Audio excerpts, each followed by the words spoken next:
one of the biggest levers, in fact, the single biggest predictor of your health outcomes in life are the number of close connections that you have. It's more than quitting smoking. It's more than going to the gym. It's more than stopping drinking. 50% of men say that they are not looking for a relationship. When they say aren't looking for a relationship, do they mean I'm not looking for a woman or I'm not looking for commitment? Not actively pursuing any kind of interaction with women. Oh, where did we go wrong and how do we go right? Okay, so 50.1% of women for the first time in history are mothers. There are more childless women at 30 than there are women with children, right? So for almost all of human history, more women had kids under the age of 30 than over, and now it's switched. There's a study from Morgan Stanley that says by 2040, 45% of 25 to 45-year-old women will be single and childless. If online dating was creating this perfect facilitation for relationships to start, how are we ending up with all of these outcomes? It's a question. What's wrong with the outcomes? What do you mean? Why should people care about being single? All the stats you've just said, I could look at them and say they're just sort of objectively neutral. Like there's no adverse consequence to society or the world. It's fine that people aren't having kids. It's fine that people aren't having sex. I'm playing devil's advocate here, but like, what is the negative consequence of all of those outcomes that you've described, in your view? There are people for whom a life without a partner is the right choice. That's absolutely something that I'm prepared to accept. But it's not most people.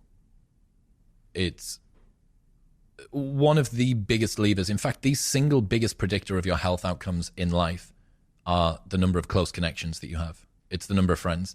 It's more than quitting smoking. It's more than going to the gym. It's more than stopping drinking. It's the number of close friends that you've got. And a relationship is a big close friend. Robin Dunbar says that in order to get into a relationship, you have to sacrifice 2 friendships because you can have around about 5 very close friends. If you want to get into a relationship, you need to get rid of 2 of them because there is a minimum time investment. So people that are in relationships have better health outcomes. They have onset of dementia later. They have Alzheimer's problems later on in life. They are less lonely. That seems pretty uncontroversial. And yet, both sides of the aisle, both men and women, are retreating from relationships and finding ways that they can justify this. Boss bitch culture and sort of the lean-in women's mentality, or men going their own way, and incel culture and the black pill for guys are both ways that each sex is trying to deal with the challenges that are coming out of the mating market. Both sexes are saying, I don't want to be a part of this anymore. I'm finding it so painful and difficult to be in this world that I'm just going to cast off any of it altogether. And then retroactively come up with a lot of explanations that can justify why they didn't need to be in a relationship in any case. And for some people, that's true. But for most people, that's not. Dating apps are clearly not, and as you say in your own words, previously, aren't the only causal factor. So my question to you is, where did we go wrong and how do we go right? Okay, so I think challenges in the mating market are coming from many directions. One of the main ones that will be pertinent to the people that are listening is the increase in female achievement in education and employment. Now, about 50 years ago when Title IX came in, there was a 13 percentage point swing in favor of men to women in universities. There were significantly more men than women. What's Title IX? It was an affirmative action policy that helped to get more women into higher education. 50 years later, 2023, it's a 15 percentage point swing between men and women in university in the other direction. There are 2 women for every 1 man at a 4-year US college degree, around about by 2030. Women on average between the ages of 21 and 29 earn £1,111 more than their male counterparts. Women are roughly twice as likely as men to say that they will value financial prospects in a partner. Around about 78% of women say that a stable job is something that is important for a partner to have, whereas around about only sort of 45% of men say the same thing. For a man to increase his rating on a 10-point scale by 2 points, he requires around about a 10-fold increase in his salary. For a woman to achieve the same 2-point improvement on a 10-point scale, her salary would need to increase by 10,000 times. My point being that women are concerned about a partner's socioeconomic status significantly more than men are. Now, you can start to see that if you have a world in which women are attending university at high rates, they are achieving more success in employment, at least in that sort of 21 to 29 range, which is when most people are perhaps looking for potential partners. And yet, the socioeconomic status of a partner to a woman is a big determinant of their level of attraction. You can start to see how this imbalance could cause a problem. Similarly, when we talk about education, a man with a master's degree on Tinder gets 90% more right swipes than a man with a bachelor's degree. So for all of the guys that are considering going and getting a master's degree, even if you think it's going to be useless, at least accept the fact that you'll get 90% more right swipes for the rest of your life. Or just lie about your master's. I don't know. All of this rolled together describes something called hypergamy, which is the female tendency to date up and across. On average, women want to date a man who is as educated or as employed as they are. Now, in a world in which, quite rightly, women have finally been able to achieve parity in education and employment and status and have independence and not be financially reliant on their partner, all the rest of it, that's great for them. But it does cause some challenges for their dating.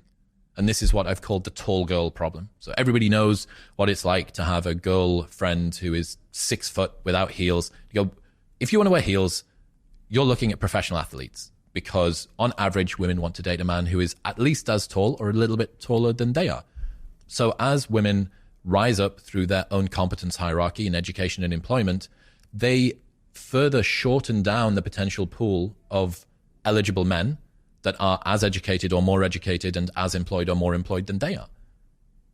This is a challenge. This is just a straight up imbalance, right? What this causes is a very large group of men toward the bottom of this distribution to be essentially invisible to women. It causes a very large number of women, an increasing cohort, to compete for an increasingly small group of turbo-chad super performers at the top. These guys, the super high value guys, have a wealth of options, so they are commitment averse. Why would they decide to sit down with one girl for the rest of time when they have this wealth of options, which can cause them to use and discard many of these women, which then causes most of these women to resent men overall.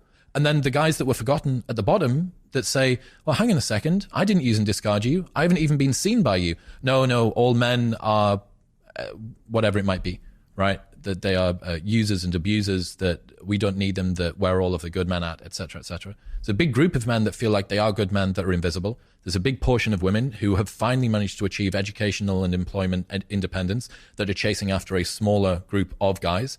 These guys are commitment averse. I don't think it's necessarily good for them either. It's the child with the ice cream, right? Like, guys being able to keep it in their pants when there's a lot of options on the table is going to be difficult for them too. This is one of the main drivers. This tall girl problem is a massive change, I think, in the dating dynamics. It obviously begs a question, Chris, which is, if everything you've said is objectively correct and spot on and supported by the data, then how does, if I make Chris Williamson the prime minister or president of the world and I say your first job is to fix this challenge, what do you do? The first thing that you don't do is roll back women's education and employment. And this is one of the problems with this discussion, right? The things that I've just said there are borne out in Pew Research data, Morgan Stanley results. Like, these are incontrovertible facts, right? They are there. And any girl that is listening who earns more than £50,000 a year and has got a master's or above level education and is toward their late 30s or in their toward their late 20s or in their 30s knows this problem. You know the fact that you are struggling to find a man that you feel is eligible for you, right? That needs to be out there. The problem that happens around this discourse is that it posits men and women as adversaries and competitors of each other, right? As enemies. This means that worthwhile compassion, which is needed to both women and men. If you're a woman who has gone through your education, you've dedicated yourself to achieving a degree, you know, your mother's generation wasn't able to achieve this, and you're the first person that's maybe gone to uni or got a bachelor's or got a master's or got a PhD, and then you spend some time in a career grinding away and you're now on 150 grand a year. And you think, right, I'm 31. I'd love to settle down. This would be amazing for me. Where are all of the men at? Hang on a second. And what you realize is that not only now are you competing with all of the other increasing cohort of women that are high achievers with status, employment, and education, but you're also competing with a 21-year-old barista who still lives at home with her parents for this small cohort of guys. That requires sympathy for women, okay? That is not a good position for women to be in. At the same time, this huge cohort of sexless men, 30% of men haven't had sex in the last year. 50% of men say that they are not looking for a relationship. You are a man. You have been through your 20s. You know the power of the male sex drive between the ages of 18 and 30. Can you imagine getting yourself into a situation where you say, I'm not bothered about pursuing women? That is an unbelievably extreme statement for men to make. And they're self-identifying as this in Pew Research data. This isn't on incel forums. This is Pew Research. 50% of men aren't looking for a relationship. When they say aren't looking for a relationship, do they mean I'm not looking for a woman or I'm not looking for commitment? Not actively pursuing any kind of interaction with women. Oh, shit. Casual included. What? 50%.